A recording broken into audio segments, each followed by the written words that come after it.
Gold, trusted gold buyers. మీరు తాకట్టు పెట్టిన బంగారాన్ని విడిపించి ఈ రోజు ఉన్న మార్కెట్ ధరకు కొనబడను. Thanks boss. డబ్బులు ఆ అమ్మాయికి సైడ్ కొట్టావు కదా, సరిపోయింది. అన్నా, ఆ అమ్మాయి నీకు కదా సైట్ కొట్టేళ్ళింది. అవును కదా.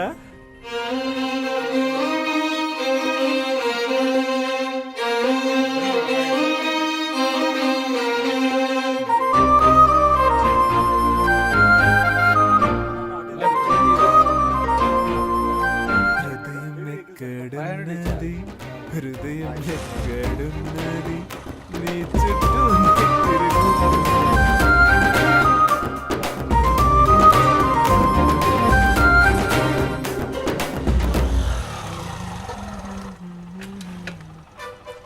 అయ్యయ్యో, ఏంటి వాళ్ళు ఇంకొకటి షటర్ లేపుతున్నాడు? రోజుకొకడు వస్తూ ఉంటాడా? మనిషి కూడా బాగున్నాడా? 5 కాఫీలు ఇవ్వండి. ఏంటి? దీన్ని 5 జెరాక్స్ కాపీలు తీసిమ్మన్నాను.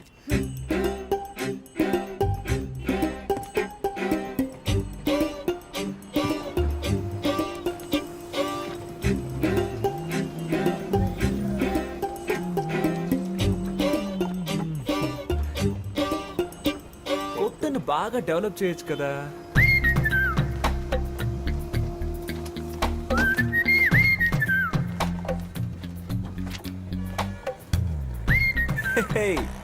ఒరిజినల్ కంటే ఇవి బాగున్నాయి, అందంగానూ ఉన్నాయి. ఆడపిల్ల కొంచెం సరదాగా మాట్లాడితే చాలు. ఇదిగోండి మీ 100లో మిగిలిన డబ్బులు. అమ్మయ్యా, నా డబ్బులు తిరిగి వచ్చాయి. నేను ఒకటి చెప్తే తప్పుగా అనుకోరుగా? మీరు బాగా ఫ్యామిలీ టైప్ గాను, హోమ్లీ టైప్ గాను, అందంగానూ ఉన్నారు. మీ వెనకబడి ఒక లవ్ చేస్తున్నాను అనొచ్చు. వాణ్ణి నమ్మి లవ్ చేసి పాడైపోకండి ప్లీజ్. మీ అమ్మ నాన్న ఓ సంబంధం చూసి వీడిని పెళ్లి చేసుకో బాగుపడతావని చెప్తారు. దాన్ని నమ్మి మోసపోకండి ప్లీజ్. మీకోసం ఒకడు ఎదురు చూస్తూ ఉన్నాడు. సుబ్రహ్మణ్యం, విభూది పండు. నేను తలెత్తే అమ్మాయిని చూడకుండా నేల వైపే చూసే టైప్ అండి. కానీ అది తప్పని మీరు ప్రూవ్ చేశారు. నువ్వేదో ఉత్తముళ్ళ మాట్లాడుతున్నావేంటి? అవి నా నోట్లోంచి నాకే తెలియకుండా వచ్చేస్తున్నాయి. నా నోట్ల నుంచి కూడా ఏవేవో వస్తున్నాయి. ఇప్పుడు మా నాన్న వచ్చే టైం. అయితే ఇది మనం గుడ్ బై చెప్పుకోవాల్సిన టైం. మీ నాన్నని అడిగానని చెప్పండి. మీ అమ్మని మీకు దిష్టి తీయమని చెప్పండి. ఏ? నా కళ్ళు నీపై పడ్డాయి. నువ్వు మీ అమ్మతో చెప్పి మిరపకాయలు దిష్టి తీయించుకో. అది గాలి సోకితేనే కదా తీస్తారు. అందుకే ఏమండి, మిమ్మల్ని మీరే దయ్యం అని చెప్పుకోకండి ప్లీజ్. ఒరే విభూది పండు, దుమ్ము లేపేశావరా లేపేశావరా లేపేశావరా. ఒక ఊరిలో 2 మంచి మిత్రులు ఉండేవారు. ఒకడేమో ఒక అమ్మాయిని లవ్ చేశాడు, ఇంకొకడు ఇంకో అమ్మాయిని హత్య చేశాడు. వీళ్ళిద్దరిలో ఎవరు ప్రశాంతంగా ఉండగలరో చెప్పు. ప్రేమించిన వాడే. నీ మోహం. హత్య చేసినవాడు. హత్య కంటే ప్రేమ చాలా ఘోరమైందిరా. నువ్వు స్నేహానికి పనికిరావురా. ఎందుకురా కేశవా? మనం ఎవరిని ప్రేమించకూడదు, వాళ్ళు మన స్నేహాన్ని విడదీస్తారని చెప్పావు. ఇప్పుడేమో ఇలా. నువ్వే చెప్పావుగా ఒక్కొక్క ఓటు మనకు ముఖ్యమని. ఇది మనకు ఓటు మావా, లవ్ ఓటు. తన బంధువులందరూ మనకేస్తారు. నువ్వు ఒక అమ్మాయిని పట్టరా. ఏయ్, నన్ను ఎంతమంది అమ్మాయిలు అప్రోచ్ అయ్యారో తెలుసా? నీకోసం అందరినీ వదిలేసుకున్నాను రా. కామెడీ చూసావంటరా? అండి అడ్రస్ అడగడానికి వచ్చిన వాళ్ళందరినీ ఐ లవ్ యూ చెప్పడానికి వచ్చారు అనుకుంటున్నాడు. ఏంట్రా కొడుతున్నావు? ఇటు కూడా కొట్టరా. రే హనీ,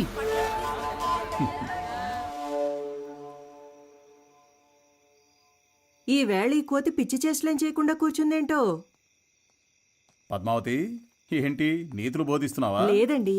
ఇదిగో స్వీట్ తీసుకో. ఏంటండి స్వీట్ తీసుకొచ్చారు? స్వీట్ ఇవ్వడానికి ఒక కారణం ఉంది. ఇదిగో నువ్వు కూడా తీసుకో. ఎందుకు? నాకు చాలా సంతోషంగా ఉందిరా. నేను ఫుల్ కడుపు మంటతో ఉన్నాను. ఏంటి గ్యాస్ట్రిక్ ప్రాబ్లమా? వెళ్ళు, స్వీట్ ఇచ్చేసేళ్ళు అన్నాను. ఇదిగో తిను. పద్మావతి, నేను చెప్పే విషయానికి నువ్వు చాలా ఆనందపడతావు. లోపలికి రా చెప్తాను.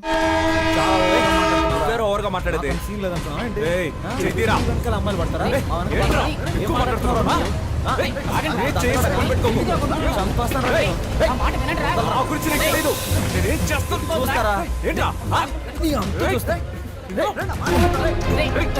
హీరో అనుకుంటావా? అమ్మాయిలు పడతారు.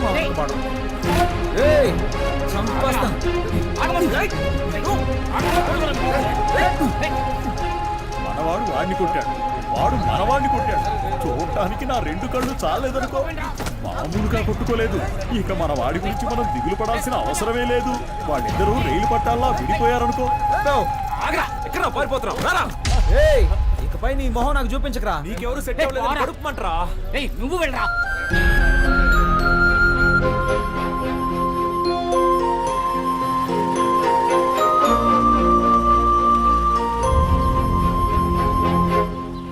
సోమవారం వస్తే 250 గ్రాముల చక్కని కోడిపుంజు మాంసం, లేదంటే గుడ్లు పెట్టని లేత కోడిని తెచ్చి అలాగే కోసి ఫ్రై చేసి తినాలి. మంగళవారం హాలిడే. మరుసటి రోజున చక్కటి పొటేలు బోన్స్ తెచ్చుకుని దానిలో మసాలా, పెప్పర్, సాల్ట్, కొంచెం మాంసం ఇవన్నీ కలిపి సూప్ పెట్టుకుని ఆస్వాదిస్తూ ఓ పట్టు పట్టాలి. మర్నాడు 1/2 కిలో కొరమేన్లు కొని క్లీన్ చేసి వేయించిన పచ్చిమిర్చి, ఉల్లిపాయల్లో వీటిని కూడా కలిపి దూరదూరగా ఫ్రై చేసి కొత్తిమీర చల్లి వేడిగా అన్నం వండి అరిటాకుని తీసుకొచ్చి దానిలో ఇవన్నీ వడ్డించుకుని అలా వేడివేడిగా తింటూ ఉంటే ఎంత బాగుంటుంది. మీరు జీవితాన్ని ఇంతగా ఎలా ఆస్వాదిస్తున్నారు? నాకు తెలిసినంతలో మనిషి 50 సంవత్సరాల వరకు కష్టపడి సంపాదించాలి. ఆ తర్వాత సేవింగ్స్ చేసుకున్న డబ్బులతో సుఖంగా జీవించాలి. కొంతమంది సంపాదించేదొకరు, జల్సా చేసేదొకరు అని బతుకుతున్నారు. అది తప్పు కదా. అవునండి. కొడుకు ఇంటి పట్టు లేకుండా పోయాడు, ఈయన ఉపన్యాసం ఇస్తున్నాడు.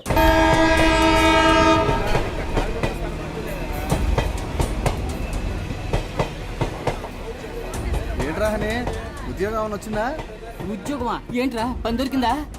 పనేం దొరకలేదురా. అమ్మయ్యా, దొరికిందేమో అనుకుని భయపడ్డాను. నీకు పని దొరికితే మా ఇంట్లో నా పని అయిపోయేది.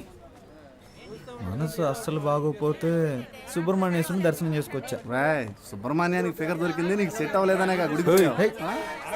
సుబ్రహ్మణ్యాన్ని కొట్టాను కదా అని సుబ్రహ్మణ్యేశ్వరుని దర్శించుకోవడానికి వెళ్ళాను. అక్కడ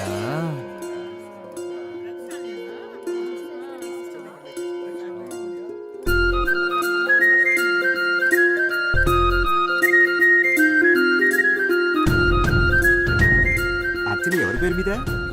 పేరు ప్రియా కనకవర్షిణి, సింహరాశి, మఖ నక్షత్రం. ఏమిటి నన్ను చూసి కనుకొడుతున్నారు మీరు?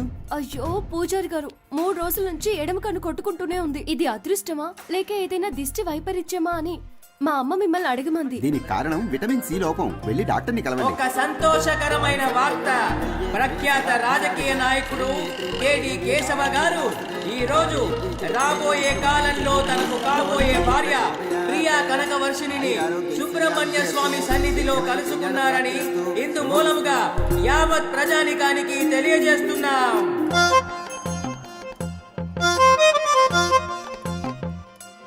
క్షేమంగా ఉండు నాయనా. అయ్యో 500 నోట్ వేసేసాను. పూజారి గారు అయ్యో పూజ.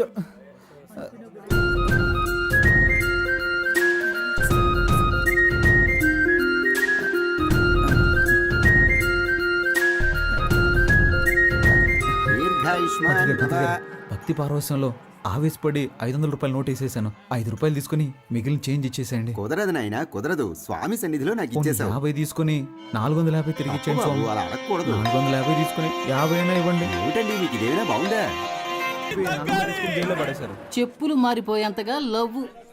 కుటుంబస్తులంతా బ్యాచిలర్స్ అవ్వాలనుకుంటున్నారు, బ్యాచిలర్స్ అంతా కుటుంబస్తులు అవ్వాలనుకుంటున్నారు. ఈ రోజు నుంచి మీరిద్దరూ శని భగవానునే పూజించాలి.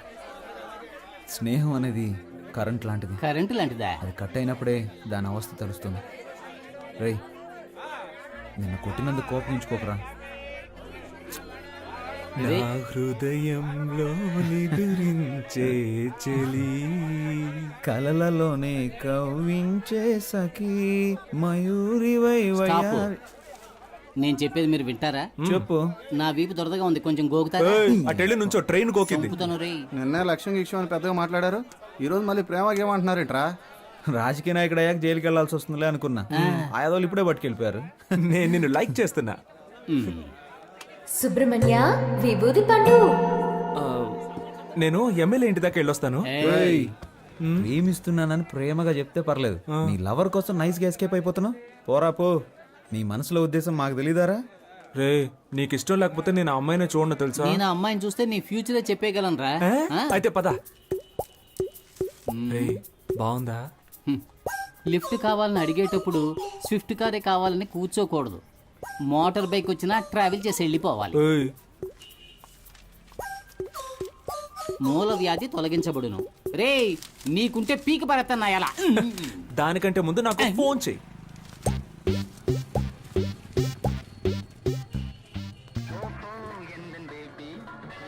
మే ఐ కమ్ ఇన్? ఏంటి అలా చూస్తున్నారు? దీన్నో 25 జెరాక్స్ కాపీలు తీసివ్వండి. Xerox machine problem. No problem. మనిషికి ఏ ప్రాబ్లం వస్తున్నప్పుడు మిషన్కి రాదా? ఓ గోతికాడి నక్కకి ఇంకో గోతికాడి నక్క ఎందుకు కాపలా కాస్తున్నట్టు? కాపలా కాడమే బతుకైపోయింది. నేనెందుకు కాపలా కాస్తున్నట్టు? నేనే. వై వై మళ్ళీ నేనే. అప్పుడైతే గో. ఎస్. నాకు నువ్వు, నీకు నేను, ఒకరికొకరం నువ్వు నేను, చరితలోన మిగిలిపోయే మీకు ప్రేమికులమే. ఇప్పుడు ఏం కావాలి? మీరు ఎవరితోనో మాట్లాడుతున్నట్టు మాట్లాడండి, నేను ఎవరితోనో మాట్లాడుతున్నట్టు మాట్లాడతాను. అప్పుడు ఎవ్వరికీ డౌట్ రాదు. అదే నా ప్లాన్. ఎవరితోనో మాట్లాడుతున్నట్టా? ఎందుకలా? మీరు అచ్చ నా డ్రీమ్ గర్ల్ లాగే ఉన్నారండి. ఎందుకో తెలీదు, మీ మీద మాత్రం నాకు ప్రేమ పొంగి పొర్లుతోంది. నేను మీ ఫ్యాన్ అయిపోయాను. Please believe me. ఓ దేవుడా, ఈ జోరీగా బాధ తట్టుకోలేకపోతున్నా. దీనికి ఎందుకంటే దేవుణ్ణి పిలుస్తారు? ఫ్యూచర్ లో మీకు గుడి కడదామని ప్లాన్ లో ఉన్నాను. మీరేమంటారు? నువ్వు గుడి కట్టే ముందే మా నాన్న నీకు సమాధి కట్టేస్తారు. ఇప్పుడు మా నాన్న వచ్చే టైం. అయితే నేను ఎస్కేప్ అయ్యే టైం. ఏ సమస్య మన నెత్తి తీసుకొస్తాడో తెలియడం లేదు. కాస్త మీరు వాడిని కనుక్కుంటారా లేదా? ఎందుకు? వాడిప్పుడు చెట్టంత కొడుకు అయ్యాడు. మన మీద ఎదురు తిరిగి మాట్లాడితే మనం భరించగలమా? మంచి చెడు తేడా తెలియని వయసు వాళ్ళది. నన్నెవ్వరూ చెడగొట్టలేరు. వాడికి వాడే చెడగొట్టుకుంటానంటున్నా. అందుకు వదిలేస్తారా? వయసు కోతి లాంటిది, దాన్ని మనం అదుపు చేయలేం. చూద్దాం. మీరు మీ అబ్బాయి గురించి బాధపడుతున్నారు. నేను నా కూతురికి పెళ్లి చేసి అల్లుడితో పడే పాటలున్నాయే, పారాయోడికి కూడా వద్దు సార్. ఈసారి అంతా మనమే చూసుకోవాలి. ఏమైందిరా? మా అమ్మ ఒంట్లో బాలేదన్నా, హాస్పిటల్ అడ్మిట్ చేయాలన్నా, అర్జెంట్ గా డబ్బులు కావాలన్నా. ఏంట్రా ఇది? ఇదిగో ఇది తీసుకోరా. ఇది కూడా తీసుకో. ముందు అమ్మ ఆరోగించు. డబ్బులు సరిపోతాయా? ఈ డబ్బులు సరిపోవన్నా? రే ఇదిగోరా, ఈ సెల్ ఫోన్ 500కి అమ్మేరా. బాబు కంగారు పడకు, ఈ 500 రూపాయలు ఇచ్చాయి. ఇదిగోరా సార్, 500 ఇచ్చారా? ఇవి సరిపోతాయన్నా? Cell phone తీసుకోనా? నేను వెళ్ళి అమ్మ హాస్పిటల్లో చేర్పిస్తానా? వస్తానా? చాలా థ్యాంక్స్ సార్. మీ ముగ్గురు తప్పకుండా పైకొస్తారు. మీ మొహంలో ఆ కళ కనిపిస్తుంది. మీ ఇంట్లో అమ్మాయిని పెళ్లి చేసుకున్నా నా బతుకు బాగుంది. రే మన పనులు రేపైనా చూసుకోవచ్చు. మనం వెళ్తే వాడు కొంచెం హెల్ప్ గా ఉంటుంది కదా. అవునండి, మేము వెళ్ళి వాడికి సహాయం చేస్తాం.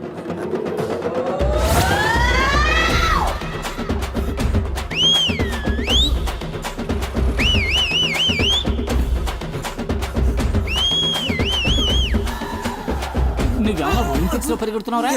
స్పీడ్ గా పరిగెడతాం. మా కళ్ళుగా పారిపోదామనా? ఏ అమ్మకి నీ గురించి మాకు తెలియదు అనుకున్నావా? మాట్లాడి 50 రూపాయలు తీసుకొని బ్యాలెన్స్ తిరిగి ఇచ్చేయి. అప్పు తీసుకున్న వాళ్ళకి తిరిగి ఇవ్వద్దు. జనాల దగ్గర సింపతి సంపాదించడానికి ఎన్ని బాధలు పడాల్సి కానీ వస్తుంది. 25 ఓట్లు కన్ఫామ్ రా. ఆ 500 ఎవరా? అది పెద్ద ఆయన మా అమ్మ వైద్యానికని ఇచ్చాడన్నా. నా ఓటు మీకే వేయాలి కదన్నా. ఉండండిరా, ఎవరికి ఇవ్వద్దు. ఈ 500 రూపాయలు మన బ్రాండ్ కింగ్ ఫిషర్ కే ఇచ్చేద్దాంరా. కరెక్ట్ రా. Correct correct correct. ఐ చెల్లని ఓటు. అడుక్కునేది ముష్టి, ఎక్కాలనుకునేదేమో అందలం. మా అమ్మ భలే సామెతలు చెప్తుంది కదరా. పత్రికలో వేయించమని చెప్పు. వీడేంట్రా వంకర టింకరగా నడుస్తున్నాడు? అబ్బా దాని గురించి ఎందుకు అడుగుతారా? నడుముకి ఇంజక్షన్ ఇచ్చి మాత్రలు ఇచ్చి పంపించారు. ఉన్నట్టుండి నీకేమైందిరా? బాగానే ఉండేవాడు కదా.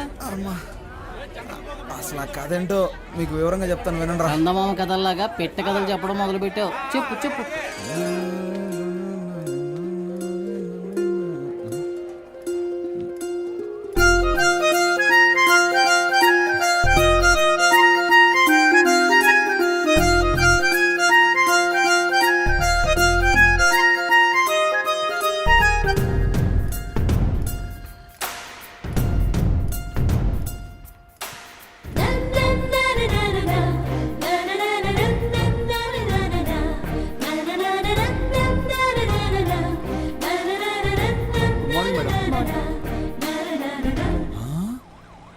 వావ్ వావ్ వావ్, నీకు కాబోయే భార్య డాక్టర్ రా.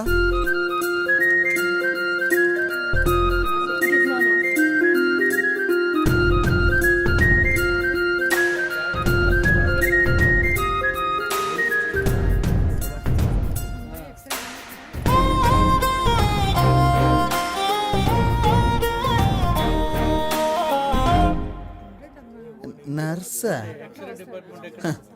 డోంట్ వరీ, రే హనీ నీకు కాబోయే భారీ నర్సరా. హలో, ఎందుకు నుంచున్నారు? కూర్చోండి. పర్లేదండి, నేను బయలుదేరుతాను. SIT down. హాస్పిటల్కి వచ్చి కూర్చోరేంటి? వెళ్ళి కూర్చోండి. టోకెన్ తీసుకొని వాళ్ళు వచ్చి తీసుకోండి. నర్సు కూడా కాదా? నీకు కాబోయే భారీ టోకన్ ఇచ్చేదిరా. చీనా పోతా. నేను ఊళ్ళో జనాలకు బిల్డప్ ఇస్తుంటే ఇది నాకు బిల్డప్ ఇస్తుంది. సరే పోనీ వదిలే హనీ, నీకు ఇలా రాసి పెట్టుంది, ఏం చేస్తాం.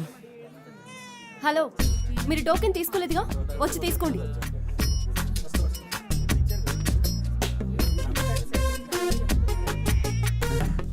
నాయన ఏమండి, నాకు వేరే టోకెన్ ఇవ్వండి. వచ్చిన వారిలో మీరు 9వ వారు, అందుకే మీకు ఇది ఇచ్చాను. వెళ్ళి కూర్చోండి. సరే నేనే మార్చుకుంటాను. 6. 1 నంబర్ వెళ్ళండి. Hello, yes.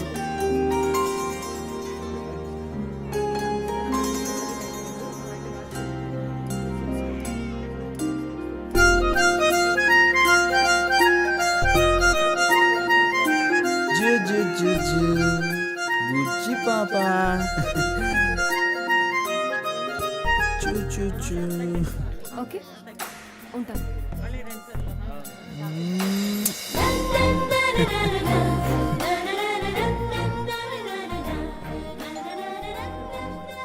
ఎనిమిదో నెంబర్ పేషెంట్ వెళ్ళండి. అమ్మో, నెక్స్ట్ మనమే కదా, ఎలాగైనా ఎస్కేప్ అవ్వాలి. హలో మిస్టర్, ఇక్కడికి వచ్చి నిలబడండి. ఇరుక్కుపోయానే. లేదండి, వీళ్ళని వెళ్ళనివ్వండి. నా ఫ్రెండ్ వస్తానన్నాడు, వాడు రాగానే వస్తాను. మిస్టర్, మీ ఫ్రెండ్ ని తర్వాత కలవండి. నా పేరు హానీ అండి.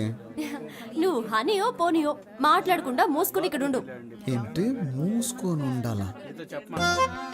ఎన్ని కష్టాలు వచ్చారా హనీ నీకు? ఇప్పుడేమైంది, తర్వాత చూడు. ఏమైందండి? ఎవరికి సార్? మీకే ఫీవర్ సార్. ఎన్ని రోజుల నుండి మీకు ఈ ఫీవర్? నిన్న ఉదయం 8:30 గుళ్ళో మొదలైంది. సిస్టర్, ఆ పారాసెటమాల్ ఇంజెక్షన్ తీసుకురండి. ఇంజెక్షన్ ఏమవుతుంది మీ సార్? పేరేంటి? కేశవ. ఏంటి సార్, ఒక రోజుకు 3 సార్లు ఏమైనా తిన్నాక వేసుకోవాలా? ఎలా కరెక్ట్ గా చెప్పగలిగారు? ఇంతకన్నా మీరేం చెప్పగలరు సార్? సిస్టర్, వీరికి 2 ఇంజెక్షన్లు చేయండి. అలాగే బెడ్ మీద పడుకోబెట్టి వెనక 2 ఇంజక్షన్లు పొడిచి దానికి 100 రూపాయలు ఫీజు తీసుకొని 250 రూపాయలు మందులు ఇచ్చి బాగున్న నా ఒంటిని ఫీవర్ వచ్చేలా చేసేసారా. రే, వెనక్కి ఎవరైనా వేడి వేడి నీళ్ళతో కాపడం పెడితే బాగుంది అనిపిస్తుందిరా. ఇప్పటికైనా ఆమె ఉండే ఏరియా ఏదో కనిపెట్టావా లేదా? నేనెక్కడ ఆ అమ్మాయి ఏరియా కనిపెట్టేదిరా, తానే నా ఏరియా కనిపెట్టి ఇంజక్షన్లు పడిపించేసింది. రాత్రి 9 గంటల దాకా డ్యూటీలోనే ఉంటుందంటరా. డాక్టర్ ఓవర్ స్ట్రెయిన్ చేసి పంపిస్తాడేమోరా. ఏయ్, అదే ఓవర్ టైం రా. తనని తలుచుకుంటుంటే నాకు బలు వెలుగుతుందిరా. మరి తనకెందుకు వెలగట్లేదంటావు? రే, అమ్మాయిలు ట్యూబ్ లైట్ లాంటి వాళ్ళరా, లేటుగానే వెలుగుతాయి. ఒకరిని దెప్పుతూ బాధ పెట్టడానికి మాత్రం మీకు ఎక్కడి నుంచి వస్తుందో తెలియదురా ఈ హ్యూమర్ సెన్స్. మీకు ఎలాగరా ఈ ఐడియాలన్నీ పుట్టుకుంటూ వస్తాయి? నాన్సెన్స్.